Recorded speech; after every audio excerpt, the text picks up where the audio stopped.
Hello, fifth grade. We are starting our review on fractions.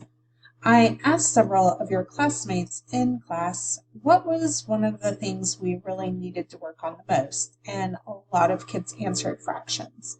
So that's where we are starting this week before we take our benchmark next week. I wanted to show you this STAAR connection question. I changed it a little bit. But in the original question, it does use a fraction strips diagram that looks exactly like this. So the question is, Jenna used the fraction strips to help her find the difference between 2/3 and 1/4. What is 2/3 minus 1/4? Well, we could just solve it like we normally would, like we've been working on up above, where you find a common denominator and you create your equivalent fractions so that you can subtract. Or when they give you this model, sometimes it can be very helpful. So I wanted to show you how to use it. So first, let's model 2/3. So we're going to find the fraction strips that model 2/3. And I'm going to highlight them. So here's the strips that are broken up into thirds, so I'm going to highlight 2/3.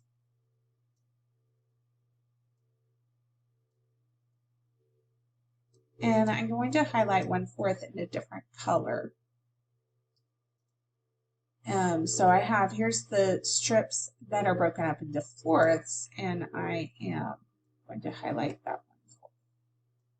Now remember, we're supposed to be subtracting the 1/4. We're supposed to be taking it away. So in honesty, it would be like we were taking away this much of the 2/3. Well, it's really difficult to, oops, I didn't mean to take away all that. That is really difficult to tell right now because we don't have a common denominator. So let's use the fraction strips to help us find a common denominator. And the way I'm going to do that is I'm going to draw where my fourths are broken up into fourths. I'm going to take my line and just bring it down until I find one that matches. And so, of course, this one matches and this one matches. So this is 1, 2, 3, 4, 5, 6, 7, 8. So the 8ths match. And I think these are the 12ths. 12ths match.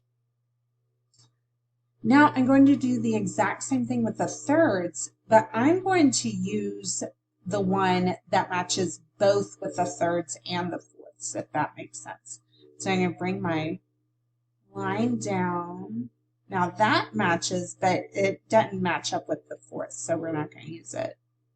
And then this matches. So it not only matches with the fourths, it also matches with the thirds. So we want to use the 12ths. And we're going to now highlight on the 12ths the 2/3. So the same amount of space the 2/3 highlighted, I'm going to highlight on the 12ths. And it looks like it goes to here. Oops. Didn't mean to do that last one.